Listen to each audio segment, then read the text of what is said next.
Como os decía, pues creemos que como investigadoras y docentes en el estudio de audiencia era necesario publicar un libro que abordara todas estas cuestiones en el contexto, sobre todo digital, que es tan complejo y del que tanto vamos a debatir y ampliar ahora en él. Partiendo de otras obras básicas que todos conocéis de la bibliografía española, como La audiencia investigada, de la profesora Amparo Huertas, docente de esta mañana y a la que le mandamos un cariñoso saludo, que sabemos que está ahí viéndonos.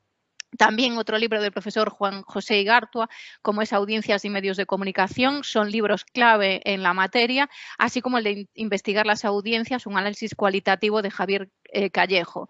A partir de ello, intentamos elaborar una propuesta actual sobre los estudios de la audiencia.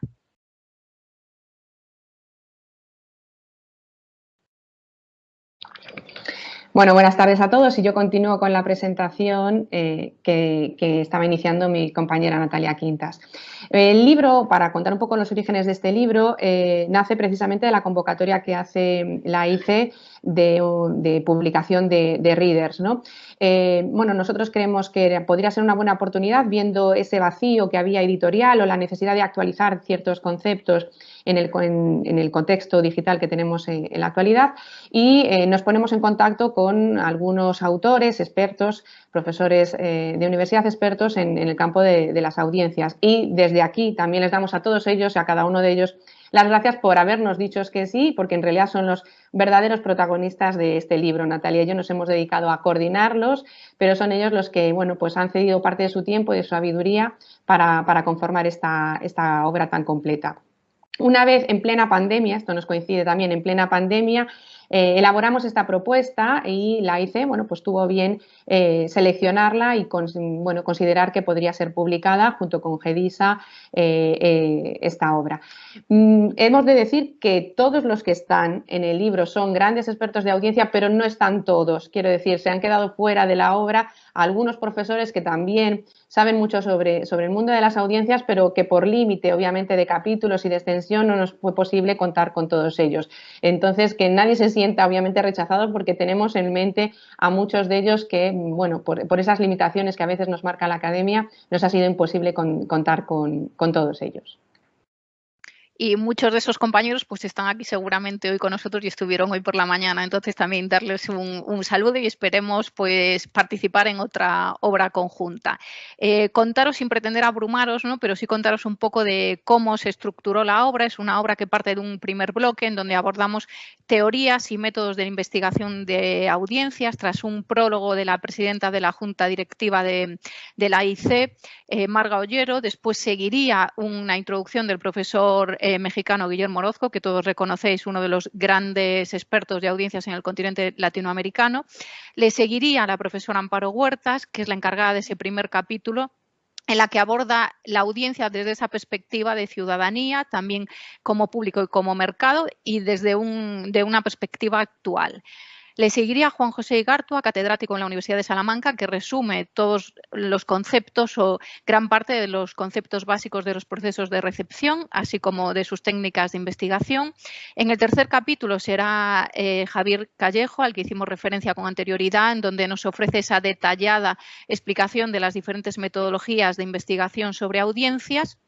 Y después le seguirían la profesora Mónica Figueras, a la que también saludamos un cariñoso saludo, a Lorena Puertas, que será una de las participantes en esta mesa redonda, y Yolanda Tortajada, que abordan el fenómeno fandom y también el concepto de los contrapúblicos. En un segundo bloque, bueno, creíamos que era necesario un poco actualizar todas las técnicas de audio, bueno, recordar un poco las técnicas de audiometría, los sistemas de audiometría que tenemos en España. El libro está vinculado principalmente a la realidad española, porque bueno, nos es imposible abordar otras realidades y compararlas, ¿no? Entonces, lo que decidimos es encargar bueno, pues hacer un repaso de los principales medios de comunicación, la radio, la prensa, la televisión, internet y el cine, y encargar a algunos de nuestros colegas que hicieran un poco de resumen de cómo se está midiendo la audiencia en cada uno de estos medios de comunicación. Por ello, los profesores Luis Miguel Pedrero y y el profesor José María Legorburu, que también tenemos en esta mesa redonda, se encargan de explicarnos cómo se mide la audiencia en la radio y sobre todo los desafíos que también plantea el ecosistema digital en la actualidad y también los famosos podcasts que están tan presentes en nuestras vidas diarias. En el siguiente capítulo, junto con el experto y gran amigo Eduardo Medina Beitia, la profesora Natalia Quintas y yo misma, hacemos un breve resumen de cómo se mide la audiencia en la prensa escrita. Bueno, quizás es la hermana más pobre en estos momentos y más alejada de toda esa evolución técnica, pero que no podemos obviamente dejar atrás. A continuación, la profesora de la Universidad de Santiago de Compostela, Ana Isabel Vázquez, también resume de una manera muy interesante las técnicas de investigación sobre audiencias o cómo se mide la audiencia en televisión. En televisión principalmente lineal y dejando pie a los nuevos retos que se abordarán en un capítulo posterior. A continuación, el profesor Luis Del Tel, de la Universidad Complutense, también realiza un breve repaso de cómo se mide la audiencia en el cine. Muchas veces nos olvidamos de este medio también tan importante, digamos, dentro de lo que es el mundo audiovisual.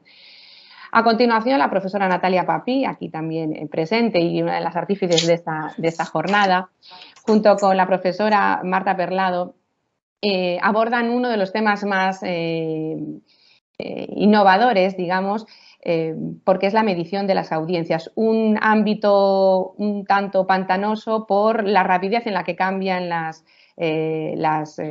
realidad y que es imposible hacerle fotografía de una fotografía estática del momento en el que estamos pasando.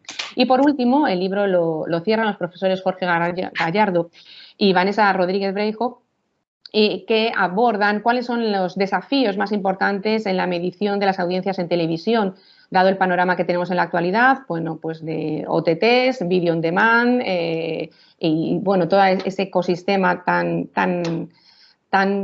líquido al que nosotros muchas veces, la profesora Natalia Quintas y yo le llamamos la televisión líquida y en el que estamos conviviendo en la actualidad. En definitiva, pues consideramos que esta obra es únicamente un punto de partida, pero que es muy actualizado desde muy diferentes puntos de vista sobre qué es la audiencia, qué es lo que nos preocupa en la actualidad. También sobre las diferentes técnicas de investigación sobre las que se aborda la audiencia, así como los sistemas de audimetría. Por lo que se trata de una monografía bastante compleja por todos los temas que aborda y las perspectivas desde las que aborda. Pensando también que es un libro dirigido especialmente a los alumnos universitarios, esperamos que alguno de ellos esté hoy con nosotros. Al final de cada capítulo, pues estos profesores han decidido también incluir algunas referencias o bibliografía actualizada o material complementario que les ayude también a entender cada uno de los capítulos. Pero lo dicho por Ana, nosotros solo somos una pieza más de este engranaje, de esta coordinación de esta obra y lo que nos interesa ahora es pues también darle voz a algunos de los participantes en esta mesa redonda. Hemos pensado que la estructura de la mesa sería, en primer lugar, que expongan los 4 ponentes y después, si os parece, pues podéis ir anotando cualquier duda y abrimos esa tanda para debatir y preguntarle a cada uno de los ponentes para que así sea un poco más sencillo. Entonces, ya sin más, pues comenzamos.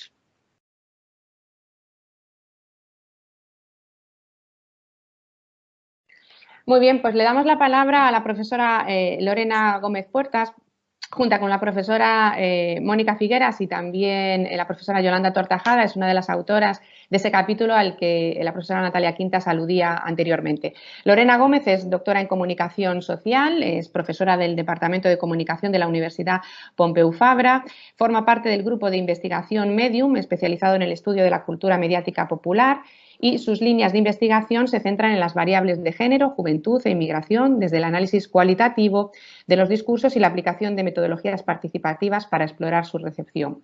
Asimismo, su docencia se centra en el área de teorías y métodos de investigación de comunicación y cultura. Y sin más, pues nada, le damos la palabra a Lorena y todo tuyo, aquí tienes tu tiempo. Lorena, muchas gracias. Pues muchísimas gracias, Natalia y Ana, por la invitación a participar en esta mesa redonda y por habernos ofrecido la oportunidad de presentar este capítulo elaborado conjuntamente con Mónica Figueras, que nos acompaña, y Yolanda Tortajada. En nuestro primer encuentro, las 3 coautoras nos planteábamos cómo estructurar un texto que recogiese qué pasa con el concepto de audiencias activas, el fenómeno fan y sobre todo cuáles eran esas cuestiones clave que cabía abordar para entender su evolución y cómo se ha abordado desde el campo de la investigación en comunicación, pensando en sintetizar, ¿sí?, esta evolución de cara a un texto dirigido a estudiantes. De todos estos conceptos nos parece fundamental iniciar nuestra exposición con el de participación, ya que es el que vertebra los tres ejes que queríamos abordar. No solo el fandom digital como ejemplo de produso, ¿no?, de produce, sino también el activismo ciudadano y la constitución de contrapúblicos en red, ¿no? De hecho, para nosotras eran 3 grados, ¿no?, en la creación colectiva, el activismo y la contestación, que ilustraban muy bien esta idea de las culturas participativas. Y es que, de hecho, si algo caracteriza la idea de audiencias activas en el entorno digital interactivo, ¿no?, en el que nos movemos y que nos ofrece la red, es la tendencia a ser más y más participativas.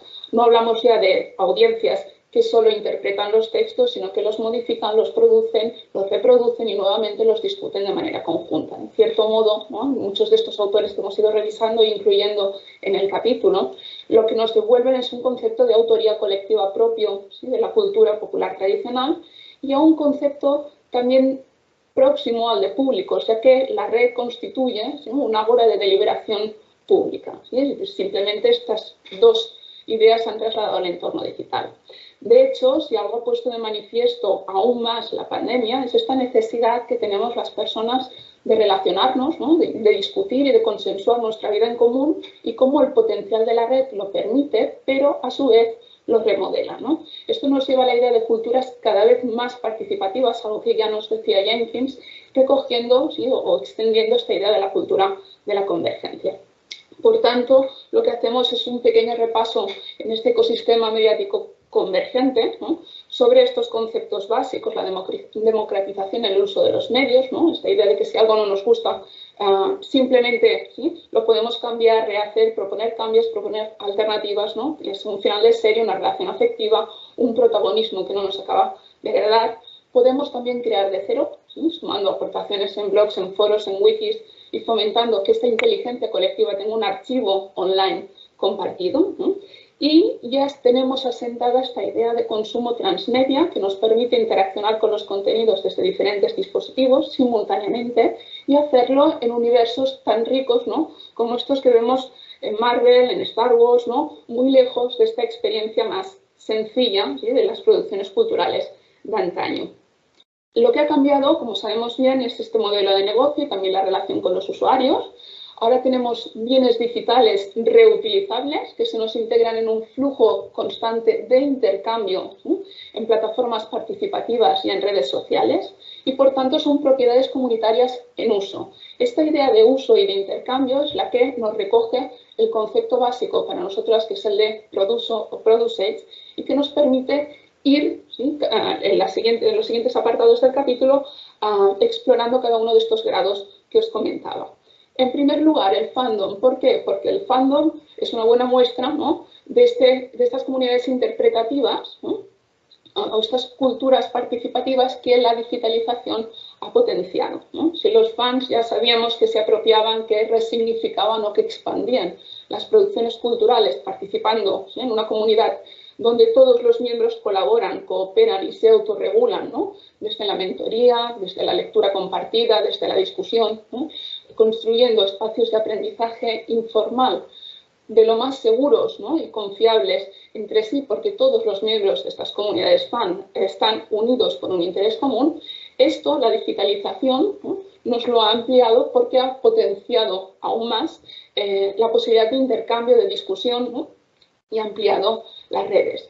Tenemos ejemplos clásicos ya desde producciones con un alto contenido transmedia, como son los ministéricos, ¿no?, o la amplia producción fanfiction de series televisivas juveniles, o inclusive, ¿no?, estos fenómenos que ya se dan y tienen cierta envergadura, como es After, como ejemplo de un fanfiction, ¿no?, que aparece a partir de la inspiración de un cantante de One Direction, genera una novela y finalmente retorna a nuestras pantallas, ¿no? Y por tanto aquí lo que vemos es esta circulación, este flujo de intercambios constantes que los estudios culturales nos abordan, ¿no?, pero en su pleno esplendor en el fandom digital.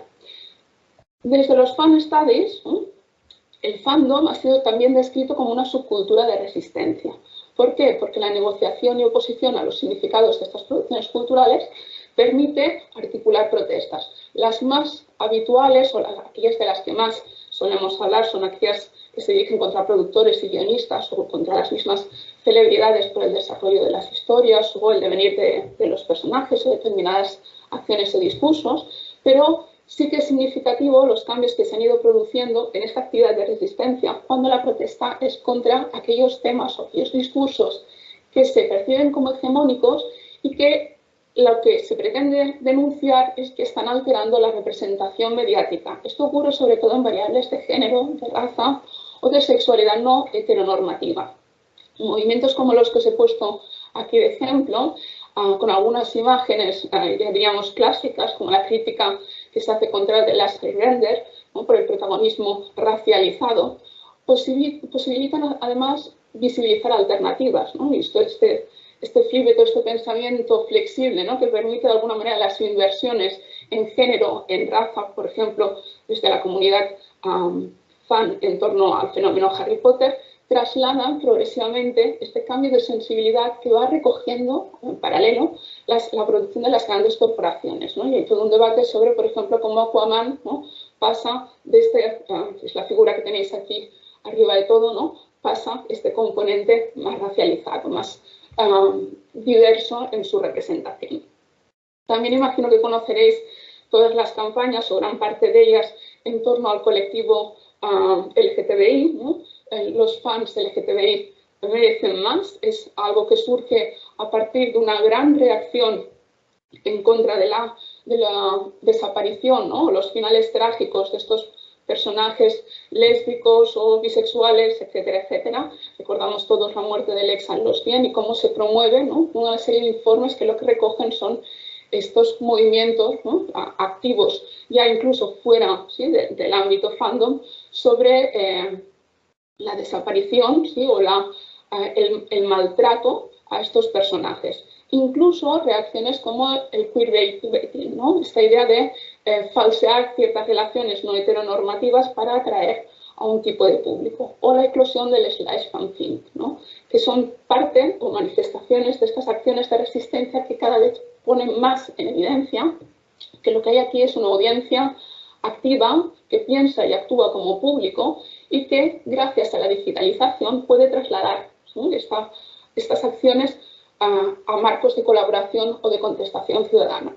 Y aquí damos un pequeño salto, ¿no?, porque os voy a pasar de esta idea de la reflexión en torno a producciones culturales a su apropiación y resignificación para el activismo digital.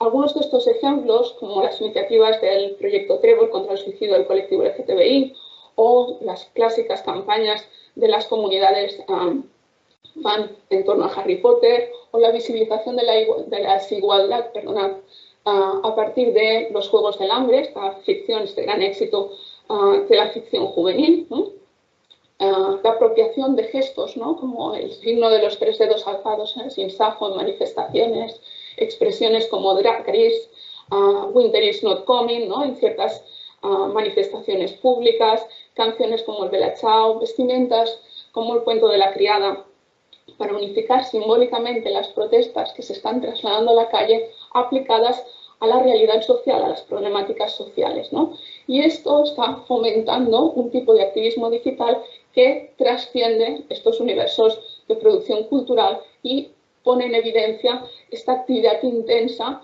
esta participación intensa de las audiencias hoy en día.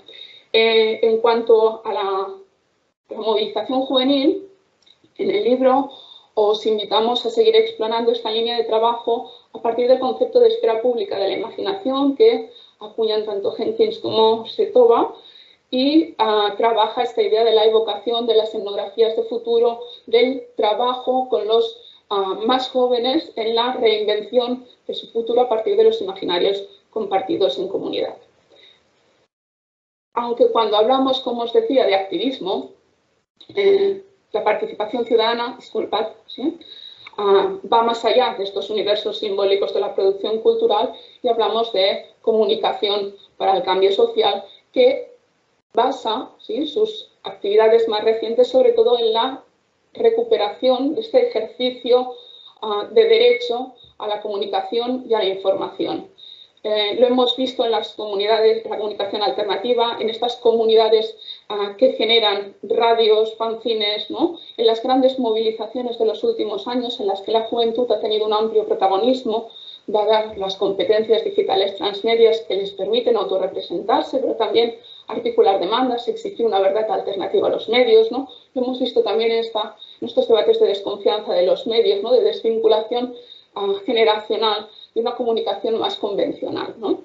De hecho, el ejemplo paradigmático lo encontramos hoy en día en Fridays for Future, de aquí la elección de esta imagen para hablar de activismo digital, ¿no? Estas audiencias participativas se constituyen, por tanto, una ciudadanía activa y lo hacen comprometiéndose online, ¿no? Y no hay una diversificación entre esas plazas, esas calles que ocupan esas plazas virtuales, ¿no? Que reivindican la visibilidad o su disconformidad, ¿no? Respecto a ciertos temas, a ciertos discursos, a ciertos colectivos infrarrepresentados en los. El necesitar constituirse e interactuar, ¿sí? Como asociación, como ciudadanía activa, movilizarse, ¿sí? De acuerdo, en primer lugar, a esta necesidad de informarse debidamente o construir una comunicación efectiva, ¿no? Esta idea de la comunicación efectiva y de la información que hoy en día podríamos también trasladar al produso, ¿no? Al news producage, nos lleva a este periodismo ciudadano que nos ha puesto un poco contra las cuerdas, pero que ilustra muy bien las iniciativas con éxito, con más o menos éxito, para constituir, ¿sí? Un rol más activo a una ciudadanía que potencialmente, ¿sí? La tecnología ha redibujado como audiencia participativa, ¿no? ¿Cuál es el reto de este periodismo ciudadano? Lo sabemos todos, es esta curación de contenidos, esta necesidad de verificar, ¿sí? A las aportaciones ciudadanas y que nos obliga, ¿sí? A replantear ciertas alternativas que recogemos en el texto, como la corresponsabilidad del ciudadano, ¿no? Abriendo a su vez, ¿no? Nuevos retos, como es esta necesidad de una educación mediática, una perspectiva más crítica de este ciudadano respecto a la labor periodística. Aquí siempre pensamos que los jóvenes tienen ventaja porque juegan en un entorno que les es natural, ¿no? Y porque como producers están acostumbrados a participar de la cultura creativa audiovisual, ¿no? Están acostumbrados a ser agentes activos que alzan la voz, también a exhibirse, ¿no? Algo que les solemos criticar, pero que evaluamos siempre desde una construcción identitaria propia, ¿sí? de la etapa, y a ser subversivos. ¿Qué es esto? Es decir, a rebelarse contra lo establecido. A la par que nos están buscando una aceptación social, normalmente entre pares, ¿no? Están construyendo discursos alternativos o negociando o oponiéndose a aquello que consideran impuesto, ¿no? O naturalizado. Aquí tenemos desde debates más recientes que nos pueden abrir a preguntas en la ronda posterior, como esta publicación, ¿no? Sabemos que se revela la toxicidad de Instagram en las relaciones entre adolescentes, pero también tenemos, ¿no? Estas performances que hemos visto a partir de bailes de TikTok en plena pandemia, las campañas de fancams, ¿no? Que son claramente ideológicas y pueden provenir tanto de la parte más industrial, ¿no? Como sería el fenómeno de los K-pop, como de experiencias vividas por usuarios que después trasladan esto a la red y generan nuevas situaciones. Os he puesto de ejemplo porque es muy reciente, ¿no? El de este joven que explica cómo se ha presentado en falda o se ha fotografiado con una falda, ¿no? Y han querido enviarlo al psicólogo, y en solidaridad, ¿no? Se activa toda una campaña por la cual se presentan todos los jóvenes en las escuelas vestidos con falda, ¿no? De alguna manera, lo que nos está poniendo en evidencia este tipo de ejemplos es que esta participación deliberativa que hemos considerado fragmentada, porque hablamos de jóvenes o de usuarios en general, ¿no? Con microesferas públicas en las que mueven, se relacionan e intercambian sus discursos, acaba impulsando realmente este compromiso político, es decir, trasciende, ¿no? Parte de esta deliberación, y con esto acabaría, nos lleva a hablar de que el Produce Age juvenil también es un buen ejemplo para trabajar los contrapúblicos, como espacios políticos de oposición que se van constituyendo, en este caso, en interacciones y en flujos de contenidos en la red. Estos producers naturales, ¿no?, diríamos, se mantienen como comunidades en el margen con oposiciones muy divergentes a lo hegemónico. Aquí son claves ejemplos como los que os he puesto, y podéis consultar alguna otra publicación de Yolanda Tortajada al respecto, en torno a la producción trans, los debates de binarismo, la transfobia o el feminismo crítico, sobre todo en plataformas como YouTube, ¿no? ¿Qué encontramos aquí? Que en la manera de operar, ¿no?, con estas plataformas, con estos contenidos digitales, se rompe la separación entre público y privado, ¿no?, porque lo que hacen es trasladar vivencias íntimas para ser participadas públicamente en las redes. En estos espacios que, como vemos, ¿no?, recuperan esta idea de los espacios de aprendizaje seguros, de expresión, solidarios, respetuosos y de compromiso social y político que hemos visto en el Produce, que era el fandom, ¿no?, al inicio de esta exposición. En este tipo de espacios es posible, ¿no?, constituir estas experiencias íntimas en algo político y reivindicativo, ¿no?, y buscar esta asociación y esta movilización. De hecho, lo que están posibilitando es la constitución de una subcultura juvenil claramente política, ¿no?, lo que nos lleva a ser optimistas con el modo de interiorizar la democracia que tienen los jóvenes, que son capaces de empoderarse desde la exhibición, desde la reparación y desde la autodeterminación que les ofrecen estas plataformas participativas y estas redes sociales en el entorno digital. Y un poquito esta es nuestra idea positiva para acabar la exposición y dar pie a preguntas en la ronda posterior. Muchas gracias a todos por vuestro tiempo y estoy a vuestra disposición.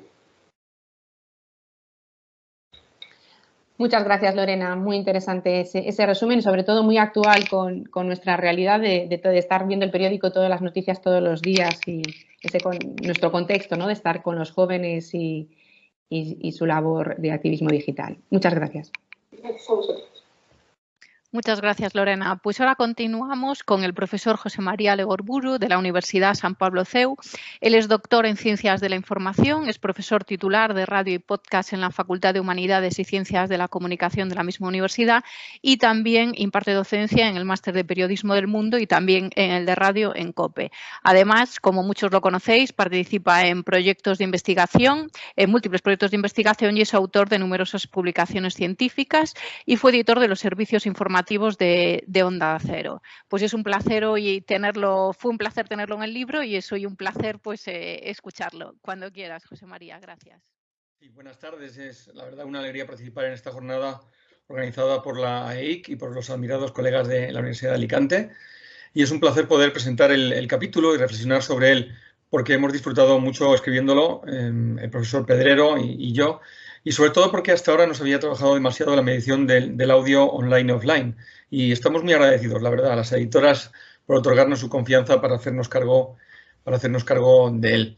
Vamos a empezar por la historia, no solo porque es la primera parte del capítulo, sino sobre todo porque desde prácticamente los orígenes de la radio, hace justo un siglo, los primeros programadores ya necesitaban herramientas para saber su número de oyentes, sus ratings. La presión de los anunciantes ya era un hecho, pero como digo, empezamos por la historia.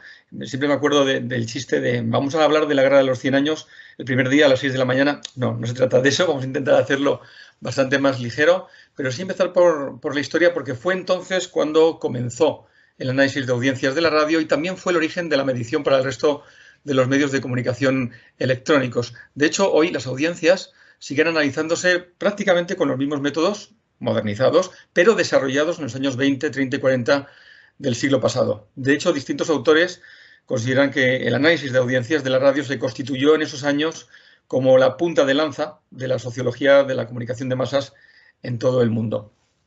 Haciendo un repaso rápido, el método del recuerdo, por ejemplo, fue ideado en 1927 por Crossley y de un sistema de encuestas telefónicas basados, como digo, en un nuevo método, el del recuerdo de la víspera, creando los ratings y definiendo una serie de periodos de tiempo a lo largo del día que él denominó franjas horarias. De ahí vienen las franjas horarias, es un concepto que seguro que nos suena. El método del recuerdo es el que sigue utilizando hoy el Estudio General de Medios. Habitualmente el recuerdo se centra en la víspera, aunque se puede acotar a otros periodos de tiempo, como pueden ser las horas, por ejemplo, ¿no? Eso sí, cuanto más cercano esté ese periodo, más fiel suele ser la información recogida. Un poquito más tarde, en 1934, Hooper, Clark y Gallup, seguro que este apellido nos suena por todo el tema de las encuestas electorales, ¿no?, que ha sido uno de los campos al que más se ha dedicado, pues incorporaron el método coincidental, que consistía en preguntar por teléfono a los oyentes si estaban escuchando la radio en ese momento, y de ser así, pues se les interrogaba sobre distintos aspectos, lo que brindaba información más fiable que el método del recuerdo. En 1937, un poquito más tarde, echó a andar uno de los, yo diría, de los proyectos de investigación sobre la radio más completos que hubo, desde luego, en el siglo pasado, que fue la Office of Radio Research, que todos conocemos más bien como el Radio Project, ¿no?, dirigida por Lazarsfeld, con la ayuda de Cantrill y de Stanton, para estudiar por qué la población escuchaba la radio y por qué hacía efectos, qué efectos tenía en esa población. Hicieron más cosas, porque también diseñaron un aparato para medir las emociones del oyente que modernizado convenientemente en la actualidad, pues sigue siendo empleado hoy en día por las radios temáticas musicales para componer sus playlists. O sea que también en esto avanzaron y desarrollaron e innovaron en ese momento, y hasta el día de hoy pues prácticamente no ha cambiado nada. Por su parte, Cantrill también, pero con Herzog, empezaron a hacer entrevistas abiertas a grupos reducidos de oyentes de una emisora con fidelidad a esa emisora, aplicando la técnica del focus group, algo que también es muy habitual hoy en día. Lo hacen todos los consultores de las cadenas españolas, ya sean consultores suecos, ya sean consultores estadounidenses, o sean autóctonos, sean de aquí de España, que también hay consultoras de nuestro país, por supuesto. En 1945, Hooper complementó el método coincidental con un nuevo sistema, que era el diario de escucha. Enviando por correo a una muestra de miles de hogares, este sistema se basaba en un diario físico, hoy el soporte lógicamente es digital, donde los miembros del panel apuntaban el tiempo dedicado a la escucha, a los programas, a las emisoras, etc. Y además de recoger un gran volumen de información, pues este sistema ofrecía muchísima fiabilidad, siempre, eso sí, que la muestra estuviera bien hecha, fuera representativa, claro. Siguiendo con este breve repaso y rápido de esos años de historia, llegamos al audímetro, que nos puede parecer muy novedoso y muy vinculado a la televisión, pero que nace en la radio. Es un dispositivo asociado al receptor que era capaz de registrar la escucha de forma autónoma, ¿no? Fue inventado en 1929, nada menos, por Robinson, que lo vendió a la Radio Corporation of America, que era la dueña de la NBC, que no le encontró utilidad. Y luego más tarde lo perfeccionaron Elder y Woodruff, que en 1936 registraron la patente, y poquito después se la vendieron a Arthur Nielsen, que lo compró, pero también lo rediseñó durante unos cuantos años, ¿eh? En 1947 ya lo puso en funcionamiento, lo hizo un poco antes, pero en este año ya cubría prácticamente todo el territorio de Estados Unidos e informaba semanalmente de la escucha con muchísima precisión.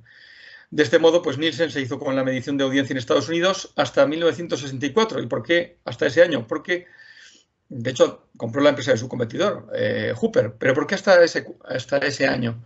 Bueno, empezaba a tener muchísimo auge la televisión, a él le importaba más el negocio de la televisión, le daba bastante más dinero en su consultoría y abandonó la radio. Y hubo un impasse hasta el año 1992 cuando Cohen y Kolesar desarrollaron el Portable People Meter, el PPM, que es un pequeño audímetro portátil que con un sistema de códigos inaudibles pues nos permite medir la escucha en todo momento. Y así lo hizo la compañía Arbitron hasta que en 2013 la empresa fue comprada por Nielsen. Se repite la historia otra vez, que la emplea actualmente, emplea de hecho el audímetro en 48 grandes mercados de todo el mundo. Y como ya estamos en el momento presente, vamos a hablar de cómo se mide hoy la audiencia en primer lugar en la radio. Esta mañana ha habido oportunidad de escuchar algunas referencias al Estudio General de Medios, también a otras labores que lleva a cabo la AIMC, pero sí, en España se sigue haciendo mediante el Estudio General de Medios, que lleva a cabo esta asociación. Este estudio surgió ya hace mucho tiempo, se ha dicho también esta mañana, en 1968, concretamente en el mes de marzo, y entonces era promovido por 22 agencias, anunciantes y medios. ¿A causa de qué? De nuevo, de lo mismo, la presión de los anunciantes, sobre todo. Eran las multinacionales americanas que se habían implantado aquí en España con motivo de los acuerdos bilaterales entre Estados Unidos y nuestro país, las que empezaban a presionar para que hubiera una medición de la audiencia, aunque prácticamente en ese momento toda la audiencia o la mayor parte residía en la cadena SER, que era líder de audiencia muy por encima de Radio Nacional de España, otras emisoras más pequeñitas que había entonces. Hoy el EGM está integrado por 133 empresas. Como hemos dicho antes, su método se basa en el recuerdo de la víspera. Su diseño se divide en 3 periodos denominados olas, que coinciden con las estaciones de primavera, otoño y invierno. Ahora mismo estamos justamente en el trabajo de campo de la última ola. Se están realizando las encuestas, por lo tanto, en breve tendremos ya el resultado final, el tercer resultado de este año 2021. En cuanto a la muestra, pues se interroga a individuos de 14 o más años. En total son 30.000 personas, 25.500 mediante entrevistas personales y 4.500 a través de encuestas online. Para la radio existe una ampliación específica de otras 30.000 entrevistas. Hay que decir que este estudio empezó para la radio, pero luego se ha hecho, evidentemente, multimedia, pero aún hoy incluso dedica especial atención a la cuestión de la radio. Y como podemos ver también, una partida adicional de encuestas para el estudio específico de Cataluña con otras 11.000 llamadas telefónicas. La información se recopila mediante 3 sistemas. Tenemos el sistema CAPI, cuya traducción es en entrevistas personales asistidas por ordenador. Creo que no descubro nada nuevo, pero lo combinan con el sistema CAWI, entrevistas web asistidas por ordenador, y CATI, que son entrevistas telefónicas también asistidas, realizadas con el ordenador. Desde siempre se ha cuestionado el EGM por la representatividad de la muestra y por el uso del método del recuerdo, si bien hay que decir que en esa muestra es una de las mayores, de las más numerosas que existen en el mundo para estudiar un sector como es el caso de la radio.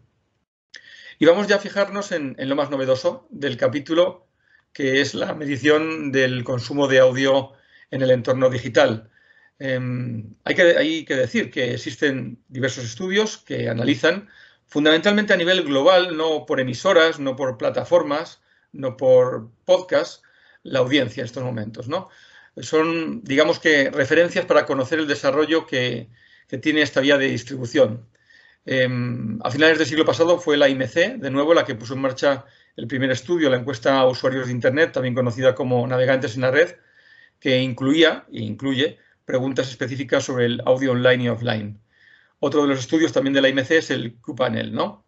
Pero hay más informes, como el Share of Ear de Edison Research. Además, esta compañía, junto a Triton, realiza The Infinite Dial. Tenemos también The Nielsen Total Audience Report. La oficina en España de la Interactive Advertising Bureau, la IAB, efectúa el estudio de audio online todos los años. La consultora española Prodigioso Volcán, que lidera Mario Tascón, pues ha llevado a cabo ya 2 ediciones de su estudio de voz y audio en España, muy interesantes. Y también hay varias ediciones de la encuesta POD de podcasteros, que está centrada, eso sí, exclusivamente en el formato del podcast. Y, por supuesto, está el informe anual Digital News Report del Instituto para la Investigación del Periodismo de la agencia Reuters y de la Universidad de Oxford. Junto a estas herramientas, con distinta periodicidad, en el caso de la radio, también se puede medir la escucha en directo, concretamente el streaming de esa escucha. Hay distintas herramientas.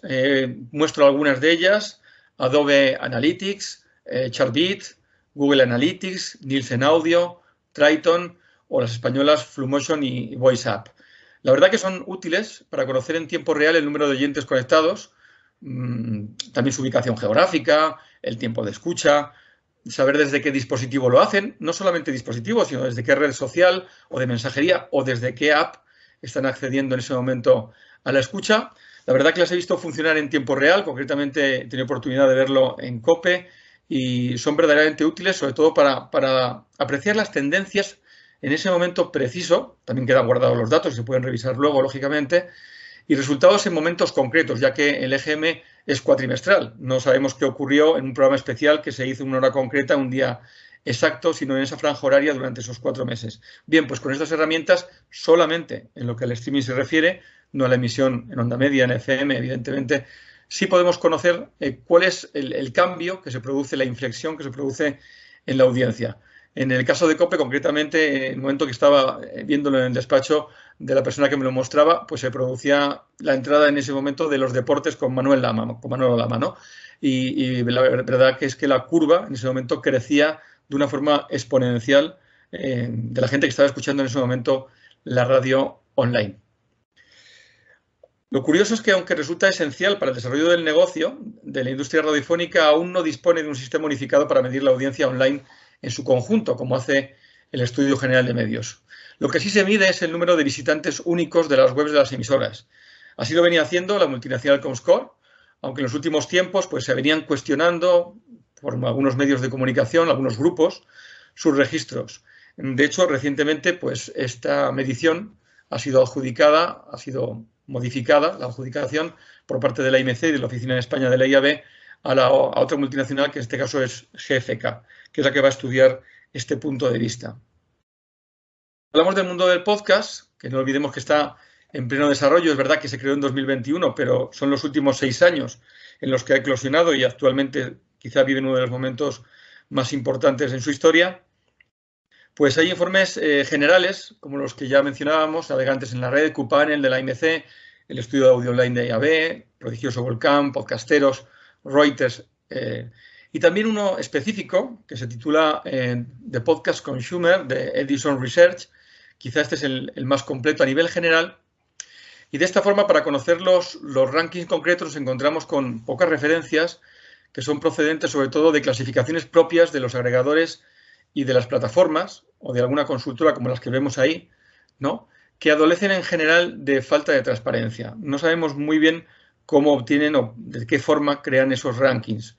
Es el caso, por ejemplo, del top 100 semanal del propio audio kiosco iVoox, los Spain Podcast Charts de Chartable para Apple Podcast, para Google Podcast, para Spotify, el Top Podcast Spain de iTunes Charts, los 100 podcasts más populares de Podtail, todos, como decimos, sin claras referencias de cómo se elaboran.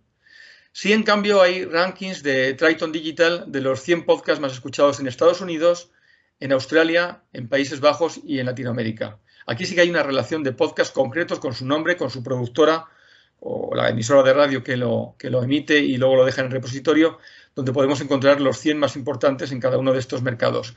Pero siempre queda la duda en el aire de cómo se mide la audiencia y cómo se resuelve todo esto, ¿no?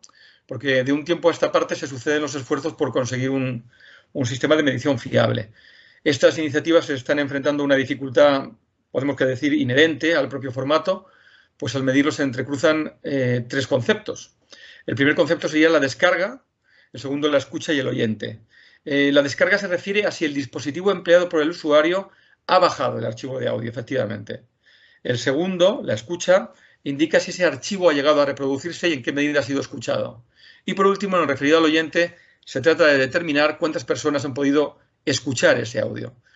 Puede ser una o pueden ser varias, que por ejemplo viajen juntas en un coche, ¿no? Dicho esto, la iniciativa de mayor calado hasta la fecha es la promovida por la IAB, que ha compuesto un compendio de buenas prácticas y que además ha incorporado sistemas de filtrado para aumentar el grado de precisión y de fiabilidad de la medición, como, por ejemplo, eliminar solicitudes de recarga de archivos, establecer un tiempo mínimo de descarga de 1 minuto, vigilar la actividad de bots, contrastar la información recogida a través de la dirección IP, cotejar las marcas de tiempo o comparar los datos, por ejemplo, sobre el uso del ancho de banda con las métricas obtenidas. Bueno, con todos estos sistemas intenta filtrar, intenta depurar más o menos las métricas. De esta forma se pueden medir, por ejemplo, las descargas netas, archivos exclusivos descargados de forma completa o parcialmente, las descargas brutas, el número de oyentes, las horas descargadas, la ubicación geográfica, los dispositivos empleados. Y además resulta útil también para medir indicadores publicitarios o KPIs en audio, como el audio entregado, la reproducción del audio confirmada por el usuario, el porcentaje concreto de esa escucha, el número de impresiones y la proporción de clics, el rastreo inmediato, bueno, etcétera. Son muchas las compañías del sector que ya se han certificado con IAB, entre ellas algunas de las dedicadas justamente a la medición, como las que comentábamos antes, Chartable, Podtrac o Triton. Pero paralelamente, la National Public Radio de Estados Unidos promueve desde 2017 un segundo estudio complementario del anterior y con mayor afán de trazabilidad, porque no mide solo las descargas, sino que va un poquito más allá, ya que registra también las escuchas, es decir, se fija sobre todo en los usuarios, en los oyentes. Se trata del Remote Audio Data, el RAD. En este caso la medición se lleva a cabo agregando etiquetas, metadatos al archivo de audio, ¿no? Al MP3 habitualmente. Esto permite el seguimiento y el análisis preciso de la escucha, ¿no? La efectividad de las inserciones publicitarias y también, por ejemplo, la tasa de finalización del audio. Este estándar está siendo empleado por consultoras también en audiencias, como PodTrack o como la ya mencionada Triton, que es, yo creo, que la que combina prácticamente todos los métodos que quizá ofrece ahora mismo la mayor fidelidad. Y en su desarrollo ha participado también Edison Research. En todo caso, queda mucho trabajo por hacer, tanto en lo que se refiere a la fiabilidad de las mediciones, como que éstas sean conjuntas, sean globales y sirvan de herramienta a todos los operadores, a los anunciantes y a las agencias. Y bueno, finalizo pues así este breve e intenso resumen del capítulo. Por supuesto, estoy a disposición de todos para cualquier pregunta o comentario que surja en esta sesión o vía correo electrónico. Esas son las direcciones del profesor Pedrero y la mía. Y muchísimas gracias en nombre de él, de Juan Luis Miguel, y en el mío por la atención durante estos minutos. Muchísimas gracias, Chema. La verdad es que acabas de hacer un repaso maravilloso y súper completo de lo que, bueno, de cómo se ha medido la radio y sobre todo recordando, ¿no?, que la audiometría nació ligada a la radio y no ligada a la televisión, como muchas veces no parece que se mantiene, ¿no? Y sobre todo, pero bueno, yo creo que esto lo podemos retomar después. Has mencionado algunos de los grandes retos que tiene, sobre todo en este momento de explosión de podcast y de explosión, ¿no?, de todos los contenidos sonoros, pero si te parece después animamos a nuestra audiencia para que haga algunas preguntas al respecto. Gracias. Hasta luego.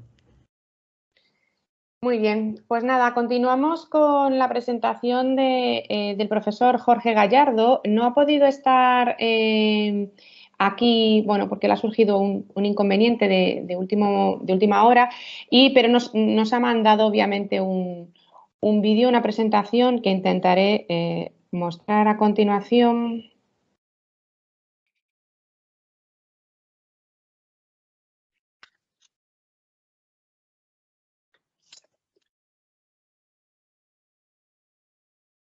Hola, soy Jorge Gallardo y he elaborado junto a mi compañera Vanessa Rodríguez Breijó pues el capítulo del libro Retos de los estudios de audiencia en la era digital y la cultura de la convergencia. Digamos que es la parte de lo nuevo o la parte de lo que faltaría para que la audiencia audiovisual se mida o se midiera de mejor manera. Entonces vamos a hacer un repasito sobre los diferentes tipos de audiencia que nos encontramos en televisión. Nos encontramos con tres tipos de audiencia. Una, la audiencia lineal, que es la audiencia de toda la vida. Enciendes la televisión y de manera lineal te encuentras el programa, el contenido por donde vaya en ese momento, ¿no? Con la típica frase de qué es lo que ponen, qué es lo que echan en la televisión. En segundo lugar nos encontramos con la audiencia social. Aquí ya nos encontramos con un apartado nuevo, la parte en la que se está analizando la conversación que genera la televisión. En España estamos muy centrados y muy focalizados en Twitter, pero en otros países como Estados Unidos ya se mide la repercusión en todas las redes sociales. Y la tercera audiencia sería la audiencia en diferido, que esta es la que va a revolucionar más el concepto que tenemos de audiencia. Todo lo que sea a partir de 1 minuto de la emisión lineal ya se computa como emisión en diferido. El VOSDAL sería la emisión en diferido en el mismo día de emisión lineal que el programa del que estemos hablando, y el resto de audiencia en diferido es el +7, es decir, se mediría el diferido en el mismo día de emisión VOSDAL y el +7 pues una semana después de su emisión lineal. La pandemia es importante que la tengamos en cuenta a la hora de la medición de las audiencias porque se han generado nuevos hábitos tras la pandemia. Las fases durante el confinamiento fueron claras. Primero, fase de información por vías tradicionales. El consumo se convierte en familiar, todo el mundo delante de la televisión para ver qué es lo que anuncia Pedro Sánchez, qué es lo que anuncia Fernando Simón, si nos vamos a quedar todos en la casa, si podemos salir, si no podemos salir. La segunda fase de aceptación del confinamiento, esto es lo que hay y hay sobresaturación informativa. Empieza el inicio del aislamiento audiovisual durante el confinamiento. Es decir, empieza el consumo individual, por decirlo de alguna manera. Y en la tercera fase ya sí nos encontramos con lo que serían los nuevos hábitos audiovisuales. ¿Cuáles son los nuevos hábitos audiovisuales que se han impulsado con la pandemia?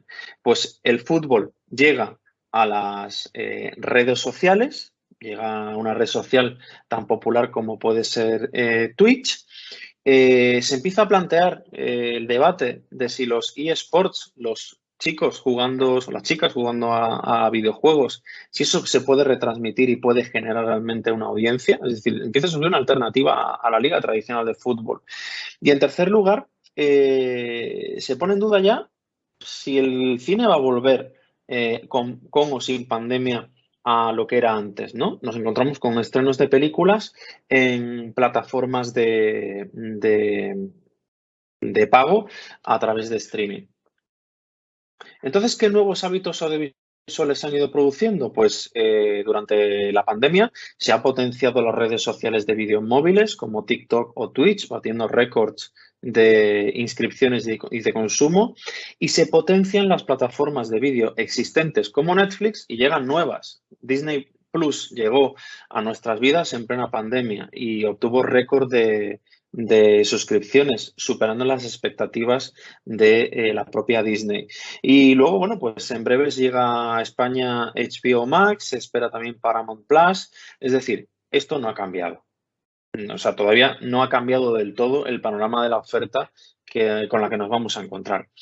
Y entonces, claro, ante todo esto que os he explicado, de manera muy somera, porque no me quiero enrollar y quiero hacer pues un resumen breve de lo que os podéis encontrar en nuestro capítulo, podemos hablar de las audiencias fantasma.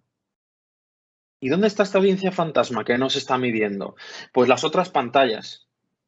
No se está midiendo el consumo de la televisión en los teléfonos móviles o dispositivos móviles, como podría ser, por ejemplo, en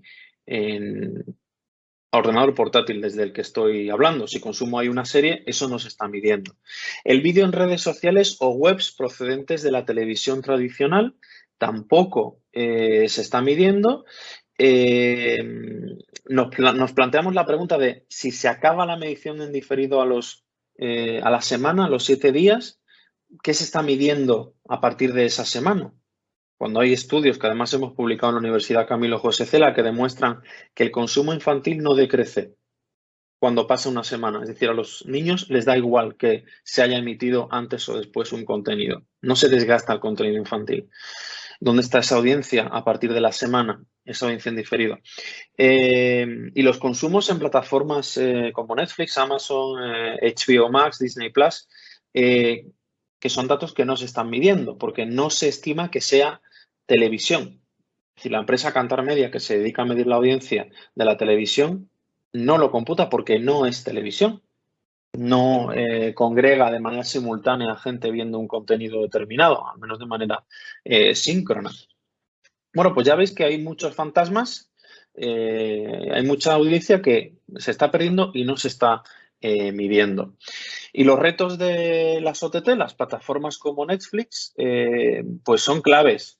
Si eso no es televisión, si tenemos que modificar el concepto de lo que es la televisión, si es necesario introducir un agente mediador para todo esto, para todas estas audiencias nuevas que están surgiendo.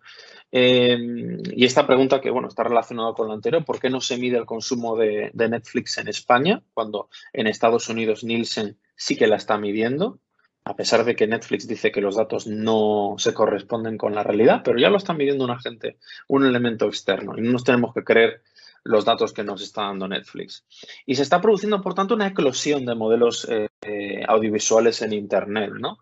El Free VOD, Free Video on Demand, la transmisión digital en abierto con publicidad, como puede ser Pluto TV, que ya está emitiendo aquí en España, canales en abierto y en emisión lineal.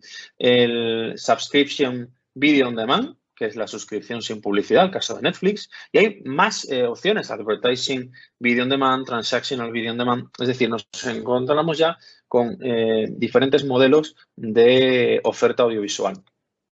¿Quién mide qué ahora mismo en España? ¿Quién mide qué? Bueno, Kantar Media, como os decía, la televisión tradicional, con unos 5.000 audímetros. Y los resultados se ofrecen a las 24 horas. El criterio de medición es el minuto. Luego, la radio, ¿quién la mide? El Estudio General de Medios, la radio tradicional, pero los resultados a los 3 meses. Y las OTT, Netflix, Amazon Prime, ¿quién lo mide? Nadie, son datos privados y los datos son de ellos. Entonces, ¿quién mide los nuevos consumos de los medios tradicionales? Cuando lo tradicional, como podría ser una cadena de televisión como Antena 3, está apostando también por lo nuevo, con A3 Player Premium o Mediaset, por Mi Tele, por sus propias plataformas. Y la cadena SER y todas las radios igual, pues apuestan por la parte de los podcasts. Pero eso se está midiendo, se está sumando a la audiencia de manera pertinente o se están perdiendo telespectadores que se convierten en fantasmas. Bueno, pues esto es un poco la reflexión del capítulo que hemos escrito Vanessa y yo.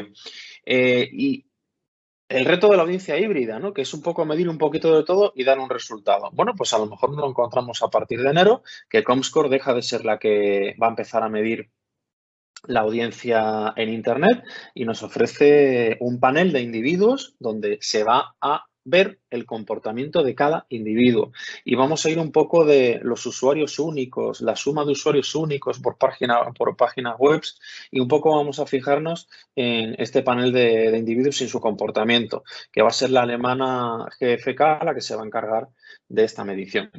Bueno, ya habéis visto que hay muchísimas cosas de las que hablar, muchísimas cosas de las que analizar.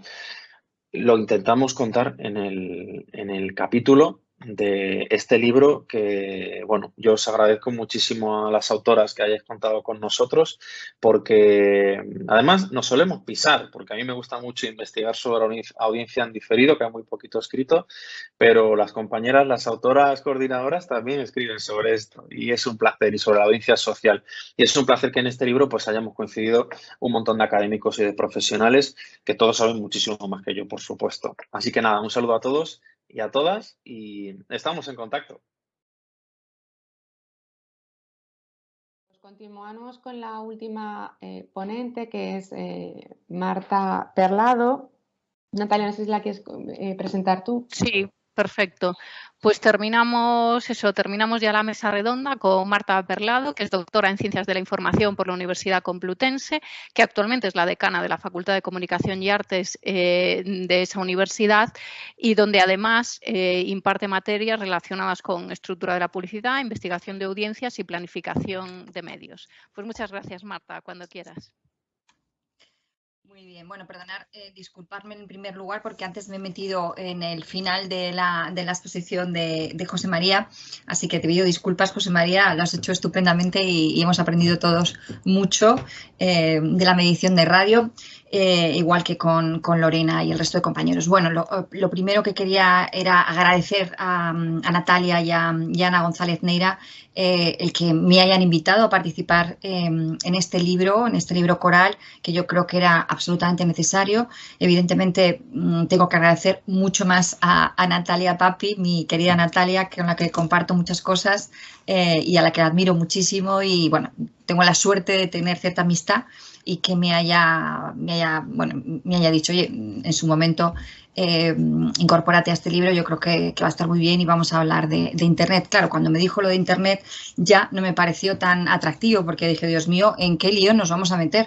Pero bueno, la verdad es que ha estado muy bien y yo creo que el libro, de verdad, daros la enhorabuena a todos, a vosotras en concreto y desde luego al resto de autores, porque yo creo que para las facultades que tengan investigación de audiencias, que la mayoría tenemos investigación de audiencias en nuestras titulaciones y planificación de medios, será absolutamente necesario un libro tan actualizado como es este, ¿no? Y por supuesto también dar las gracias a los organizadores de esta jornada también absolutamente necesaria. No sé si se pasa bien ¿se pasa Sí, acabas de pasar. Sí, la diapositiva. Perfecto, Marta. Gracias. Bueno, cuando me comentó Natalia que era mejor que hiciera yo esta presentación y bueno, pues yo encantada de hacerla. Insisto, agradecerle a Natalia que de nuevo me haya contado conmigo para esto, pero lo hubiera hecho ella mucho mejor porque está mucho más actualizada. Yo con todo este lío del decanato, la verdad es que estoy en lo que puedo, ¿no? Pero lógicamente mi área de conocimiento y mi área de interés siempre ha sido la investigación de audiencias y me interesa muchísimo, ¿no? Quería empezar con una pequeña reflexión. Esta mesa es sobre precisamente reflexión y que veamos los retos a los que nos vamos a enfrentar, ¿no? Y quería empezar con tres pensamientos o tres frases que tres personas yo creo que muy importantes a la hora de la medición de audiencias hicieron en su momento, ¿no? En el 2010, hace pues 10 años, Carlos Lamas, que como sabéis, es un experto en investigación de audiencias y fue director de la IMC durante muchos años. Yo desde luego he leído muchas cosas interesantísimas sobre medición de audiencias que resumía Carlos Lamas muy bien. Decía en su momento, desde su nacimiento, Internet está llamado a ser el medio mejor medido, ¿no? Yo creo que esta es una frase que estaba muy acertada, porque en ese momento es verdad que toda la analítica web nos abrumaba, ¿no? Tantísimos datos y todos creíamos que Internet iba a ser efectivamente el medio mejor medido, ¿no? Poníamos en los rastreadores esos tags y evidentemente teníamos pues muchísima información de un medio en muy poco tiempo, ¿no? Pero la realidad ha sido que con el desarrollo de este medio, que no nos olvidemos que ha sido el medio que más ha crecido en la historia de la comunicación, es decir, que ha sido un medio que ha pasado de tener 5,6% de audiencia a tener un 90% de audiencia estos últimos años, ¿no? Pero es verdad que decía Carlos Lamas esto y tenía razón, estaba llamado a ser el medio o está llamado a ser el medio mejor medido, aunque hay muchos problemas con este medio, ¿no? Decía Carlos Lozano también hace unos años, Internet, que también ha sido director de IMC, durante muchos años también ha sido, 15 años yo creo, de IMC, ha estado al frente de esta asociación. Internet ha sido considerado un medio más para su investigación, pero es el corazón del cambio. También yo creo que es una reflexión interesante, ¿no? Porque realmente Internet es el que ha cambiado el panorama digital, desde luego, evidentemente, pero ha cambiado el panorama de la comunicación, ¿no? Entonces, esto de medirlo como si fuera un medio más, cuando es un metamedio y tiene unas enormes particularidades, como veremos ahora, pues yo creo que estaba dando la alerta, ¿no? Es decir, vamos a ver, este no es un medio más, no es como la prensa, que sí que ha tenido una evolución, la radio está evolucionando muchísimo también, pero aquí hay que pararse a investigar algo más, ¿no? Y yo creo que es interesante también esa reflexión. Por último, también traigo a esta mesa la reflexión que hace Marga Ollero en el libro, en el prólogo, que dice que estamos a punto de llegar a un momento en el que dejaremos de hablar de audiencias y comenzaremos a hablar de personas. Ojalá sea así, porque hasta ahora solo hemos hablado de usuarios máquinas, y no se ha centrado la medición de audiencias en Internet en las personas, ¿no? Creo que efectivamente estamos en ese momento, hay un cambio, va a haber un cambio muy importante de operador y todos tenemos la esperanza de que, aunque Comscore yo creo que lo ha hecho muy bien igualmente, ¿no? Pero yo creo que tenemos la esperanza de que haya una evolución en ese sentido. Bien, nuestro capítulo se centra en 4 decisiones, 4 retos ante la medición de audiencia, que yo creo que son, pues lo básico que tendríamos que pensar cuando hablamos de medición de audiencia en Internet, ¿no? Primero, la definición de audiencia, qué es audiencia en Internet y ponernos de acuerdo en qué es audiencia de Internet, porque, insisto, hay muchísimos datos y para eso hay que crear un consenso de qué es, y aquí llamamos el concepto de audiencia en Internet. Después, la recogida de información es importantísima. No es lo mismo recogerlo en un panel o en un cuestionario, evidentemente, que recogerlo de manera censal. Las métricas, insisto, hay muchísimas métricas en Internet y hay que ponerse de acuerdo para qué necesitamos esas métricas y qué valor tienen las métricas. Y luego hay operadores, hay muchos operadores, ya lo hemos visto anteriormente mis compañeros, como en otros medios también están dándose, pues se utilizan empresas de medición y tienen que esas empresas estar muy consensuadas y que el mercado de verdad les sea útil, ¿no? Esos operadores. Y luego, evidentemente, hay unos retos que tenemos que ir asumiendo, ¿no? En cuanto a la definición de audiencia, fijaros un dato muy, muy básico. Tenemos tres tipos, en este gráfico lo vemos bien, ¿no? Tenemos tres tipos de audiencia. Por un lado, el Instituto de Estadística en el 2020 dice hay un 93% de usuarios de Internet que han nacido en los últimos 3 meses. Este es un dato de audiencia y lo da como dato de audiencia. Lo da, son la gente que han preguntado sobre las TIC, las tecnologías de información y comunicación que tienen acceso en su casa, y contestan que en los últimos 3 meses sí se han conectado a algún sitio web, con lo cual ese es un concepto de audiencia que también se puede utilizar, ¿no? El Estudio General de Medios, antes lo comentaba José María, también utiliza, y esta mañana igualmente, también utiliza el concepto de audiencia para Internet y utiliza el término usuarios de Internet, pero en vez de hacerlo como el Instituto Nacional de Estadística lo hace pues en el último mes. El 86% hemos preguntado y el 86% dice haberse conectado a Internet en el último mes, o en el día de ayer un 83%. Fijaros que los datos cambian mucho en el periodo y desde luego suben o bajan en función del periodo, eso es evidente. Pero todavía no nos ponemos de acuerdo. Tenemos a Comscore hasta hace nada, hasta el 1 de enero del 2022, que utiliza la medida de usuarios únicos mensuales, y son aquellos que se entran en un sitio web y permanecen un tiempo en el sitio web. Ojo, porque no estamos hablando de personas, estamos hablando de un IP que entra en un sitio web, que permanece ahí un tiempo. Si sale de ese sitio web y después vuelve a entrar después de media hora, se contabiliza como otro usuario único cuando es la misma persona. Es decir, que ahí tenemos esos problemas de que no está centrado en la persona, sino en el IP, en la navegación, ¿no?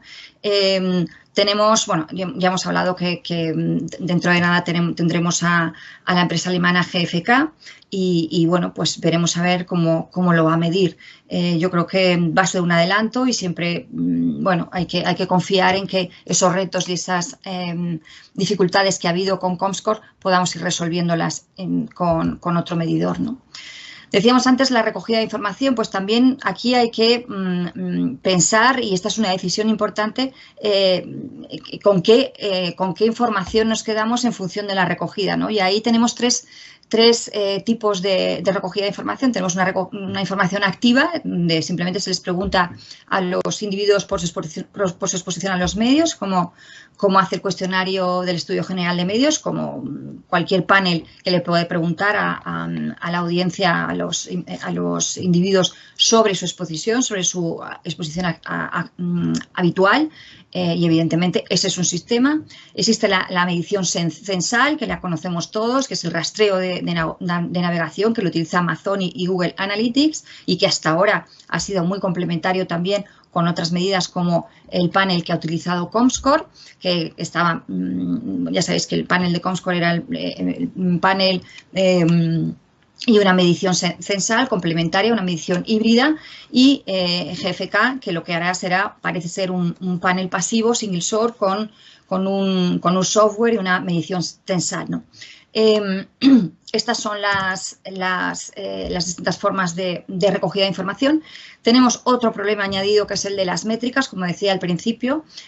Tenemos dos universos complementarios, pero muy de alguna manera vinculados, pero también hay que medirlos de forma separada, que son los soportes, formatos y contenidos no publicitarios. Es decir, no es lo mismo medir el mundo que una campaña de H&M o la campaña que haga el juego del calamar, como decía esta mañana, que me hace mucha gracia porque efectivamente está de moda esta serie, ¿no? Pero no es lo mismo medir la promoción que puede hacer de Netflix ese juego del calamar que medir únicamente La Vanguardia o El Mundo o cualquier otro soporte, ¿no? Y para eso existen infinidad de métricas.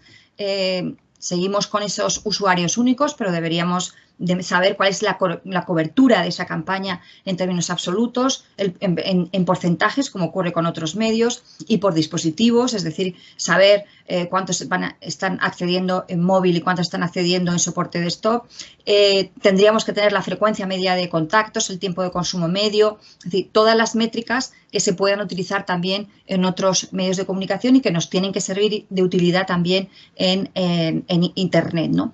Hay términos que ya se utilizan y se están utilizando muy a menudo, sobre todo en publicidad, como la tasa de rebote o la probabilidad de que un anuncio sea visto, y esto es importante también, no es lo mismo que un anuncio esté en vertical, que esté en horizontal, no es lo mismo, tiene que tener un tiempo de permanencia de mínimo de 1 segundo en el caso de los anuncios gráficos, de más de 1 segundo, por lo menos 2 en el caso de los vídeos, para que haya una probabilidad de verlo y de fijarse en él, y todo esto son medidas que tenemos que incorporar a la investigación de audiencias en Internet, ¿no? Después tenemos los operadores, y aquí tenemos operadores de muy distinto calibre que miden distintas o estiman pues mediciones muy diferentes, ¿no? La OJT interactiva lo que hace es certificar la audiencia censal, no es un medidor, no es un operador de medición de audiencia, lo que hace es certificar y tiene es absolutamente valioso para homologar las cifras de audiencia, porque si no esto sería evidentemente un caos y todo el mundo pues decidiría esta es la audiencia que yo he tenido ayer o la audiencia que he tenido el mes pasado, y eso, como ya sabemos todos, pues es la moneda de cambio que utilizan todos los medios y que es importante, desde luego, certificar, ¿no? Comscore está en este momento en la situación en la que está. Hasta ahora ha medido con esa medición híbrida, como he comentado. El estudio general de medios lo que hace fundamentalmente es conocer la audiencia multimedia y da un dato de Internet, pero un dato, como hemos visto antes también, sobre cuántas personas han accedido o han dicho que han accedido a Internet, y con ese dato es difícil que pueda ser un operador de verdad como moneda a cambio, como os comentaba antes. Navegantes en la red, que es de la IMC, como también conocéis seguro, que profundiza en el perfil del internauta y lo que proporciona son fundamentalmente tendencias.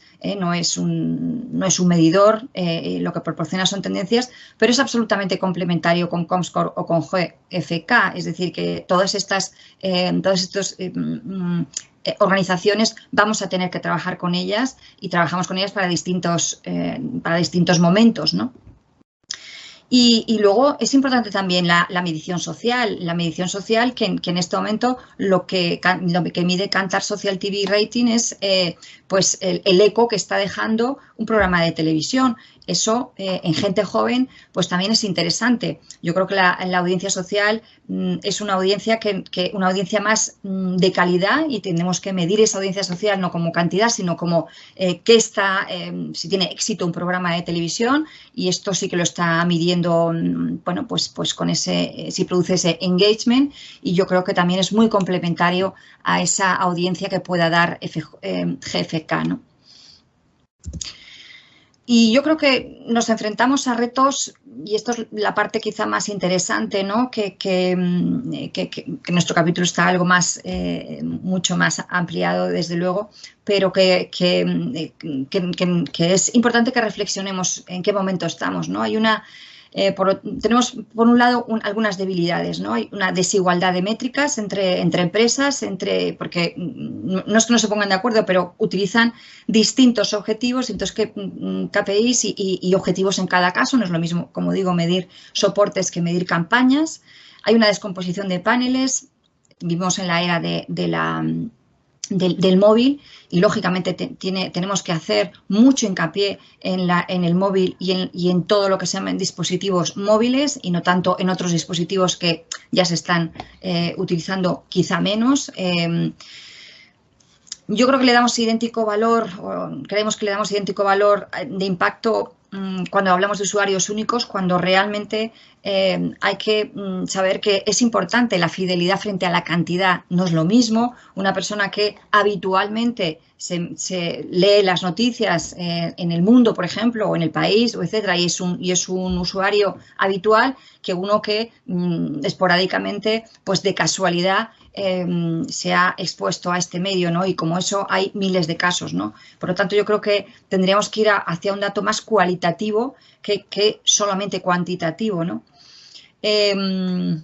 El lado oscuro, pues sabemos que en el lado oscuro hay un tráfico que es no humano, que menos del 60% del tráfico web es humano y por lo tanto hay muchísima compra de interacciones falsas, mucho más en los vídeos, es decir, que ahí hay se ha visualizado no sé cuántas, pues ahí hay una parte que no es humana, no es de personas que están visualizando y que están dando al like, ¿no? Y yo creo que esa es una parte un tanto oscura del mercado de Internet y sobre todo de las audiencias. Y luego también el contexto importa. Hay que asegurar que la publicidad aparece donde tiene que aparecer y cuando tiene que aparecer, no solo cuando tiene que aparecer, sino en el contexto en el que tiene que aparecer, ¿no? Porque podemos encontrarnos pues con una página, por ejemplo, de fake news o en sitios pues un tanto indeseables, ¿no? Cuando la planificación se hace y la medición se hace a través de algoritmos, ¿no? ¿El reto cuál es? Pues una unicidad del mercado y conocer una audiencia más total, global y ir viendo, bueno, pues por soporte, pero igualmente de una manera global y consensuada. Poniendo claramente, como decía al principio Marga, la persona como punto de conocimiento, porque si no es una analítica web que sirve para muchas cosas, pero no para la medición de verdad de cualidad de Internet. Lo ideal sería, eso sería ideal, desde luego la medición en tiempo real, ¿no? Que supiéramos cuánta gente se pone o se conecta con nuestros soportes en tiempo real, y yo creo que eso llegará también. Y luego también hay una cosa importante, que hay que invertir en la medición y hay que adaptarse a un medio que va muy rápidamente, ¿no? Entonces, que no nos podemos quedar en el contexto de hace 2 años, porque en 2 años ha cambiado radicalmente el panorama, ¿no? Esto yo creo que también es importante para la medición de audiencias, ¿no? Y los principios que nos deben de regir en la medición de audiencias en Internet se pueden aplicar a todos los medios, ¿no? Pero yo creo que el consenso, no puede haber ruptura entre los medidores y los medios. Debemos de tener un consenso y pensar que la medición de audiencias es absolutamente necesaria para el sector, para cualquier soporte e igualmente para la publicidad. No podemos vivir sin ello, sino sería esto, vamos, que es imposible, no lo podríamos manejar, ¿no? Pero tenemos que tener un control externo. Entonces, claro, ese control externo a veces no nos beneficia, pues en un momento dado, oye, pues tu cifra de audiencia no parece esa, sino que es algo más baja. Entonces es cuando el soporte se va del medidor, porque a mí es que eso no me interesa. Si no es lo que yo quiero ver, no me interesa, ¿no? Yo creo que estos son momentos en los que hay que reflexionar y decir, oye, tenemos que consensuarlo todo, y luego tenemos que tener un control externo que avale que todas las mediciones pues tienen la calidad que tienen, ¿no? Necesitamos colaboradores, lógicamente, Google, necesitamos Facebook, necesitamos todos aquellos que están manejando muy bien sus mediciones internas, ¿no? Y aprender también de ellos en muchas ocasiones, ¿no? Y desde luego, por último, necesitamos transparencia de los datos, ¿no? Eso también creo que es fundamental a la hora de pensar en una medición de audiencia futura y los retos que podemos tener, ¿no? Y yo creo que con esto es un poco el resumen muy resumido, porque es mucho mejor el dónde va a parar, muy resumido el capítulo que encabeza Natalia y yo, Natalia Papí, y que, bueno, os recomiendo no solo el capítulo, sino, por supuesto, el libro, que ya lo he pedido en la facultad y que todo el mundo deberá tener. Mis profesores de investigación y de planificación, todo el equipo nuestro, seguro que lo tiene. Muchísimas gracias por invitarme. Gracias. Muchísimas gracias a ti, Marta, por participar tanto en el libro como por la ponencia y sobre todo por hacer este grandísimo recorrido en un medio que, como bien decías, ¿no?, uno de los destinados a ser el mejor medido, sin embargo, es el que más retos y más complejidad conlleva, que es lo que estamos viendo.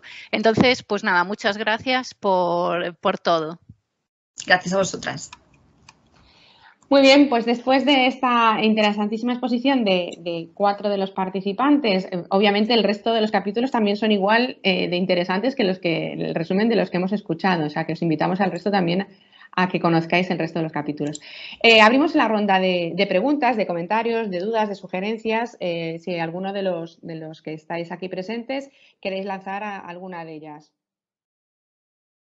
No sé si queréis levantar la mano o incluso intervenir de manera ya directa, si hay alguien interesado.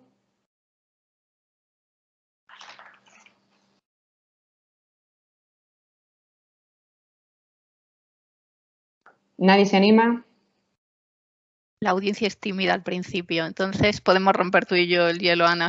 Hay una mano levantada. Perfecto. Buenas tardes. Soy Inés Arranz, soy profesora en Nebrija y me gustaría comentar respecto a la ponencia de Marta Perlado. Me ha gustado mucho, el comentario, la cita que ha hecho de Marga Ollero diciendo que estamos a punto de llegar a un momento en que la audiencia, dejemos de hablar de audiencia y que empecemos a hablar de personas.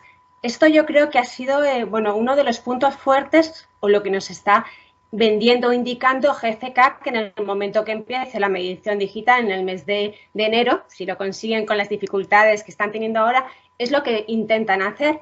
Y yo quería comentar a Marta, Marta, ¿tú crees que va a ser posible o es un proyecto que ha sido gracias a esta ideología que han ganado o este proyecto que han ganado el concurso, o es algo que en el fondo sí que van a conseguir, porque por lo menos ellos lo están planteando así, lo que está siendo la base de su presentación cara al público?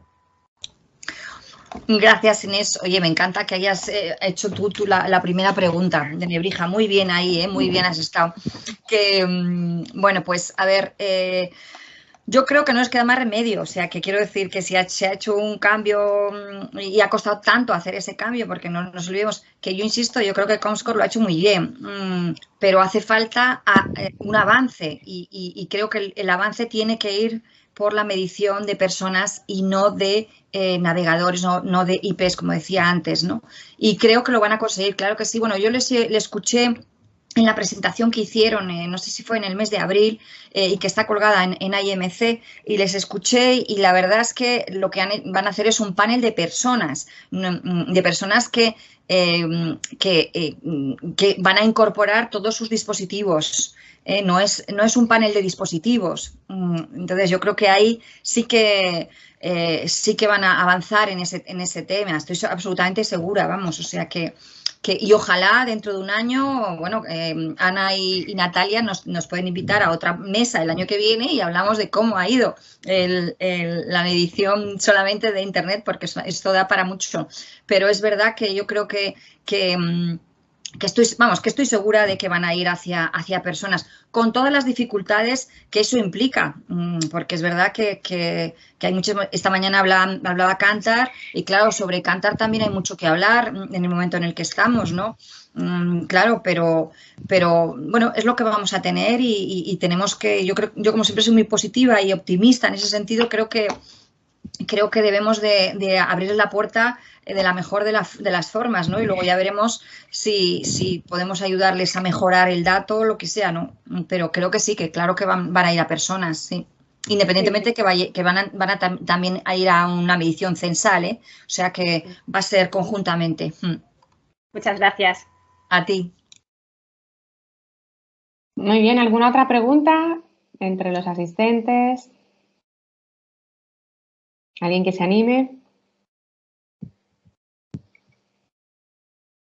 ¿No? Bueno, pues venga, me lanzo yo a plantear una pregunta a Lorena, en el sentido de que si considera, la pandemia no ha afectado un poco a toda la audiencia participativa, ¿no? El hecho de estar encerrados, teníamos que explotar por algún lado y el canal digital nos ha permitido expresarnos de múltiples maneras, ¿no? ¿Qué ha permanecido de ese boom inicial del confinamiento y de esa explosión lo comentabas en el capítulo, lo comentáis, ¿no? El tema de TikTok y todo ese boom. ¿Qué ha quedado? ¿Ha sido algo pasajero o realmente ha habido un cambio? ¿La pandemia cómo ha afectado al tema de estas audiencias participativas, sobre todo en el campo de los más jóvenes, ¿no? Gracias, me gusta mucho la pregunta porque de hecho es lo que nos planteamos ahora y lo que está surgiendo ahora en publicaciones recientes, en informes, se centran específicamente en la juventud.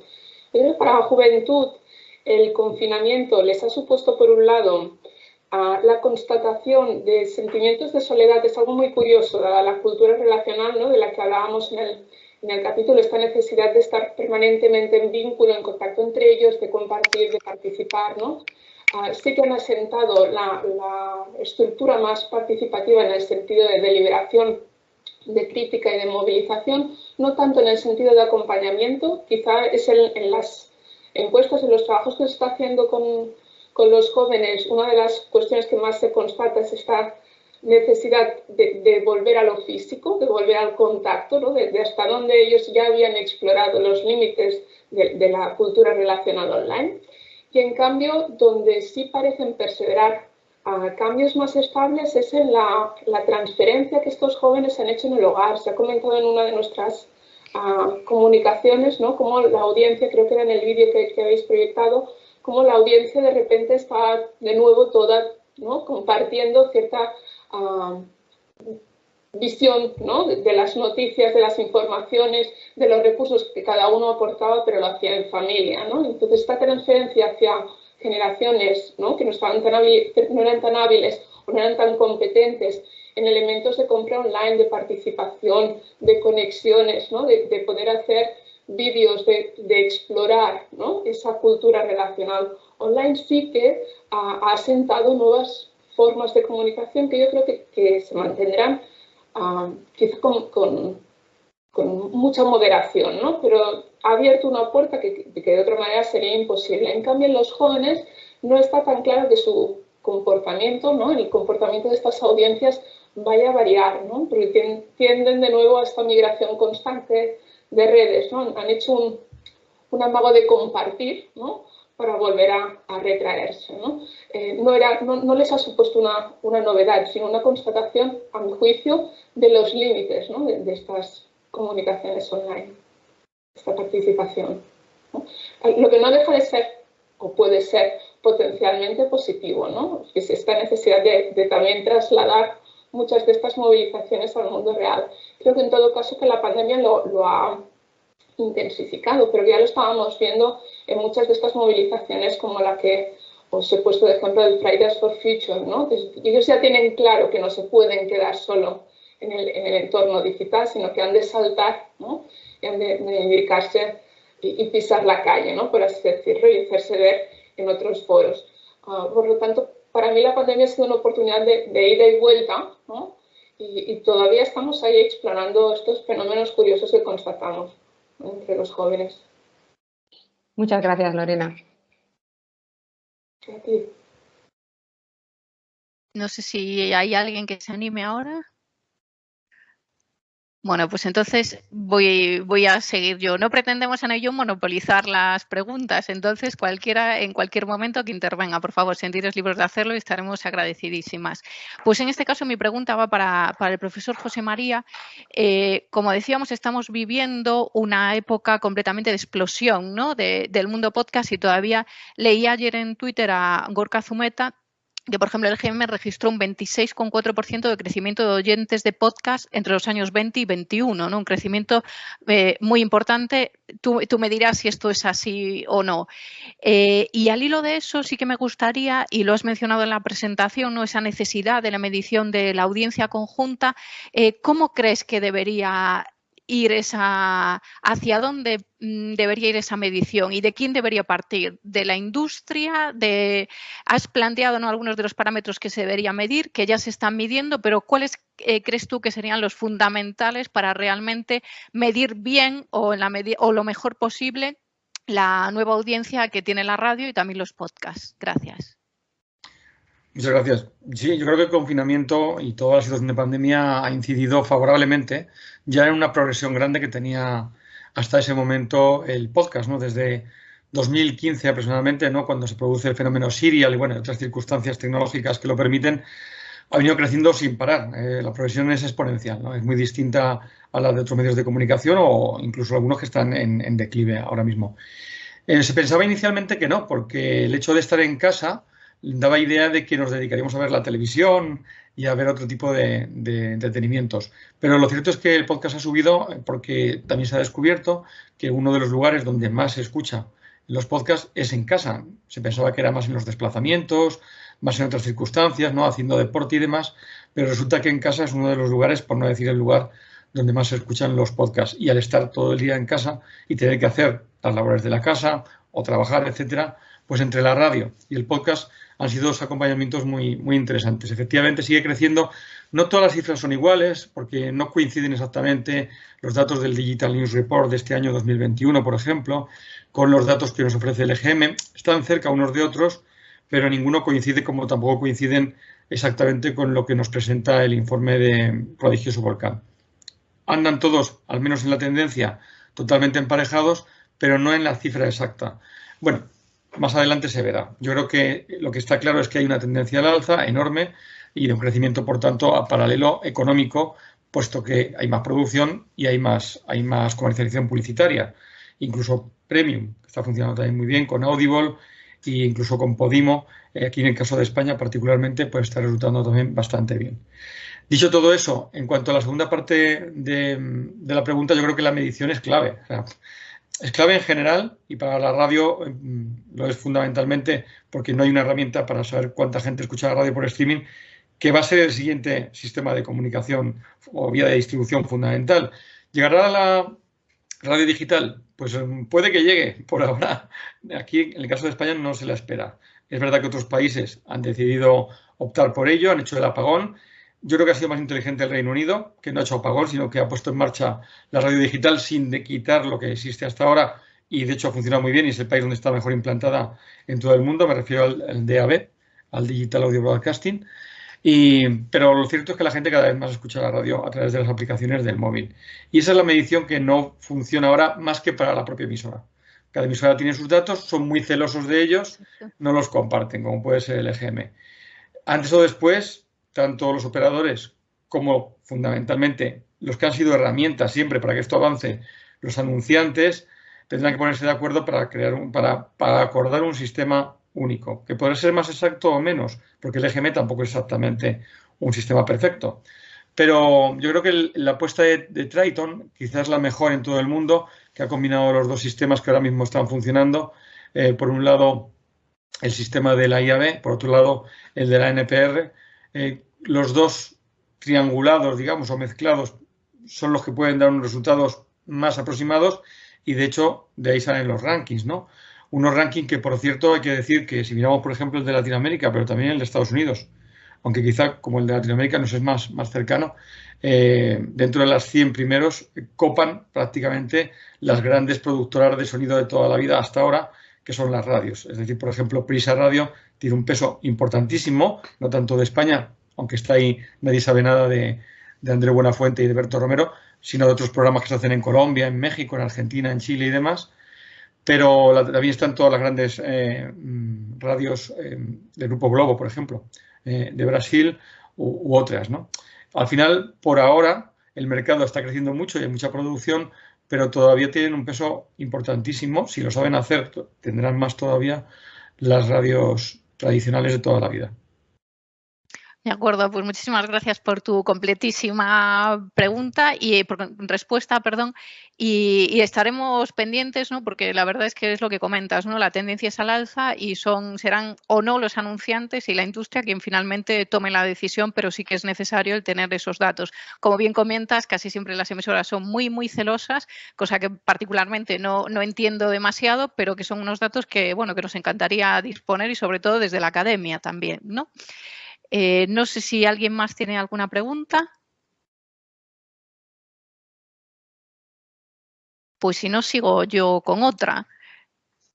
sin pretender monopolizar, pero yo creo que al ser una mesa de investigación de audiencias y retos y desafíos, pues por traer algún tema de actualidad, que además Marta ha hecho alusión a él, pues esta semana Netflix, ¿no?, anunció que la famosísima, aunque yo todavía no he tenido ni tiempo de verla, la serie del Juego de Calamar, es la más vista de su historia con 111 millones de espectadores, o sea que supone que la mitad de los usuarios de la plataforma han visto la serie, siempre teniendo en cuenta que Netflix considera que su audiencia son esos hogares, esas cuentas no usuarios que vieron al menos 2 minutos del programa en los 28 días siguientes al estreno en la plataforma. Evidentemente son declaraciones de una compañía, no están auditadas por nadie más, pero sí que me gustaría plantearlo porque también está relacionado con lo que Jorge mencionaba, ¿no? Porque en determinados países sí que Netflix, a pesar de que no reconozca, ¿no?, o los datos no coincidan con los que ellos tienen, sí que se miden, pero ¿cómo veis esto? Si en un futuro cercano estas plataformas van a estar auditadas como otros medios, no lo van a estar, o simplemente un poco sacar el tema y que por supuesto cualquiera puede intervenir de cuáles son las impresiones que tenéis al respecto. También están Natalia Papí o Amparo Huertas o Mónica, que seguramente es un tema de los que, o Ana Isabel también, que la vemos por aquí, que cualquiera de ellas seguramente que manejéis datos e información al respecto.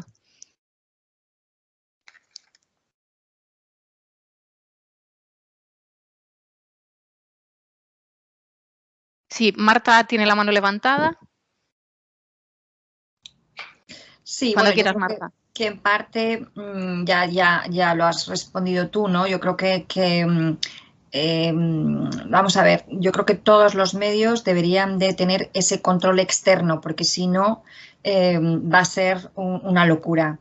Este medio, este soporte, evidentemente ha comentado esto y seguramente lo ha comprobado y vamos, no me cabe duda de que ha sido la serie, vamos, no va a mentir en esto, ¿no? Pero es verdad que tendríamos que ir pensando como comentaba antes, en que tiene que haber un organismo externo, que eso, igual que existe la OJ interactiva, pues a lo mejor habrá que crear otro tipo de entidad que pueda avalar esas certificaciones del propio medio, ¿no? Porque es que, insisto, si no, HBO puede decir lo mismo de otra de las series que tiene, o Movistar Plus, que también tiene series magníficas, ¿no? Entonces, claro, lo que pasa es que, claro, es tan nuevo todo lo que está pasando, es tan reciente, que es imposible dar abasto a dar respuesta a tantos fenómenos que están ocurriendo, ¿no? Pues José María decía del podcast, es que esto es absolutamente de ayer, se está desarrollando muchísimo, pero claro, no podemos dar respuesta a todo. Estamos en un momento pues en el que tenemos que adaptarnos, y esta es una de los ejemplos, ¿no? Pero sí, yo creo que desde mi punto de vista creo que debería de estar avalado por un organismo externo. De acuerdo, Marta, muchas gracias. Yo creo que eso es un gran debate que tenemos por lo que comentas, ¿no? Lo que pasa es que estas operadoras, al fin y al cabo, pues por el momento ninguna ha manifestado su deseo de someterse a una auditoría conjunta, bien porque quizá no les interese particularmente, ¿no? No sé si Natalia o Amparo quieren añadir algo, decir algo. Bueno, os hemos escuchado atentamente a todos. Felicidades a todos por vuestra exposición, también por el capítulo del libro y por la coordinación, a Natalia y a Ana. Gracias, Marta. No me has visto antes, pero te he mandado un par de besos agradeciéndote la mención. Y estábamos, Amparo y yo, comentando pues lo apasionante que es la medición, en definitiva, ¿no? de las audiencias en general y en particular del medio digital. Y todo lo que estáis poniendo sobre la mesa pues son retos y desafíos que bueno, pues se tienen que abordar. Yo entiendo que el sector profesional, el más profesional, será posiblemente el primero que abordará estos temas, porque tiene que dar respuesta a los anunciantes y a las empresas. Y bueno, pues la parte académica, pues pondremos nuestro granito de arena en intentar interpretar pues todo lo que está ocurriendo y en aplicar perspectiva crítica. No he visto la serie, Yo creo que tenemos mucho trabajo todas para ver la serie, básicamente. Así que no puedo opinar sobre la serie, pero bueno, le cedo la palabra a Amparo, que ella es la experta en realidad. Bueno, no, yo tampoco he visto la serie, pero sí que es sorprendente toda la polémica en torno a la serie y la ausencia de la polémica en torno a otros consumos que desde la academia hemos ido advirtiendo, como el consumo de pornografía y demás. Y entonces, ¿por qué esto ha generado la polémica y no otro tipo de consumos que sabemos que se dan en la infancia de productos pensados para adultos?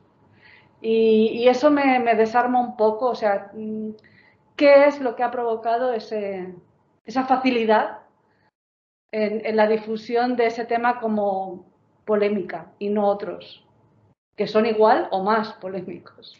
Estoy de acuerdo, Amparo. Tengo mucha curiosidad, realmente por eso tampoco puedo juzgarlo porque no la he visto y tampoco sí he visto un poco de qué iba un poco el tráiler y poco más, pero sí que es cierto en lo que comentas, ¿no? Porque hay una polémica enorme por ese contenido y cuando no ha habido con otros contenidos peores, creo yo, que ese. Pero bueno, tendremos que ver la serie para valorarlo, lo primero. Y perdonadme la confianza y la alusión directa a vosotras, pero teniéndoos aquí en esta mesa, pues es un lujo que participéis. Entonces, perdonad la alusión directa. No, que va. Gracias. Encantadas. Claro, encantadas. Llevamos aquí todo el día, empezamos a las 9:30 con la jornada y entonces ya estamos como... Lo sé, la pena es nuestra no poder estar con vosotras en Alicante, que para mí es como mi segunda casa. Entonces, la pena es que la próxima jornada a ver si la podemos hacer ya presencial, en donde podamos vernos todos los que participéis aquí y los otros asistentes, porque siempre el debate es más beneficioso y también más útil y abierto. Claro.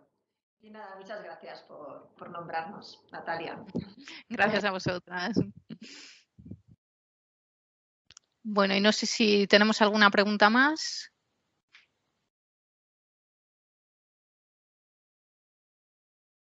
¿No? Pues no, si no cerramos con esto esta interesantísima mesa redonda. Evidentemente yo no voy a ser objetiva en este caso, a mí me resulta interesante, pero soy parte obviamente implicada y no soy en este caso para nada objetiva. Espero que también compartáis esta opinión el resto de los asistentes y las personas que nos están escuchando.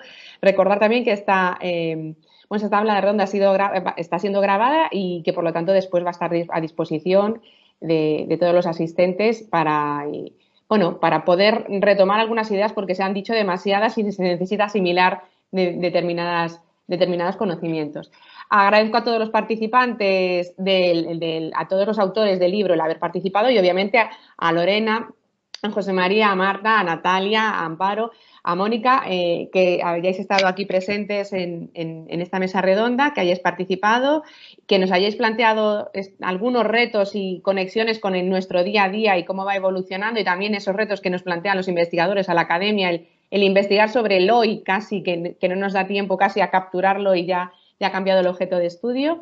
Y nada más, por nuestra parte, no sé, Natalia, si quieres decir algo más, cerraríamos de esta manera esta mesa redonda y cedo la palabra a Natalia Papi en este caso, como organizadora también de estas jornadas para que ella cierre también esta mesa.